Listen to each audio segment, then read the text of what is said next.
Everyone.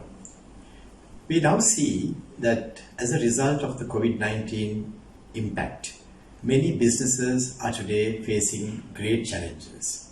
In addition to the brought forward losses, they are making losses. In addition to the past difficulty that they have had, they are going to face some very difficult years ahead, and some of them are going to have some serious liquidity issues.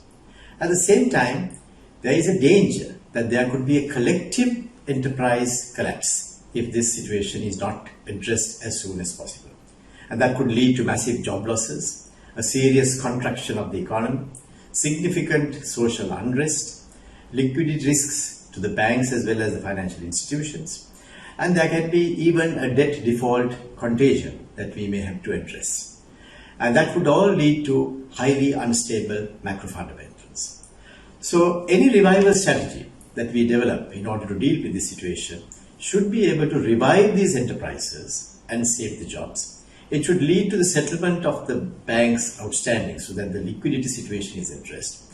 It should infuse new equity into the businesses, into the enterprises, not debt. Because if you can infuse a new equity only, then this problem would be addressed. Just imagine if you have an enterprise which is already struggling with an old debt as well as old interest. If you burden it with new loans as well as the new interest, and they still enjoy only the old income or even maybe less than the old income, that business is not going to be a viable one. So you have to infuse equity, and that's a very important consideration in this whole equation. And that would reduce uncertainty and stabilize the economy as well. So what's the proposal that we have? I think the government and the banks together should develop a strategy to woo some new investors who can collectively fund what I would call a COVID equity fund. And that would be around 150 billion rupees or around $750 million in my estimate. And that fund could be managed by a private sector board as well as a CEO. And that fund would purchase shares, equity in these businesses that are presently challenged.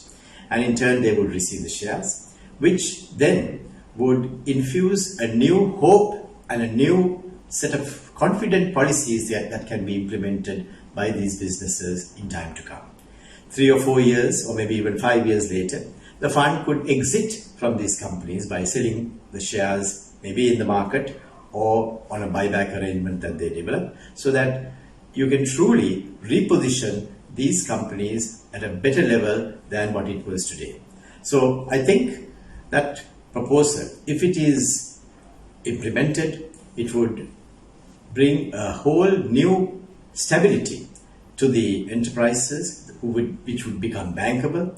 It would make those stresses go away.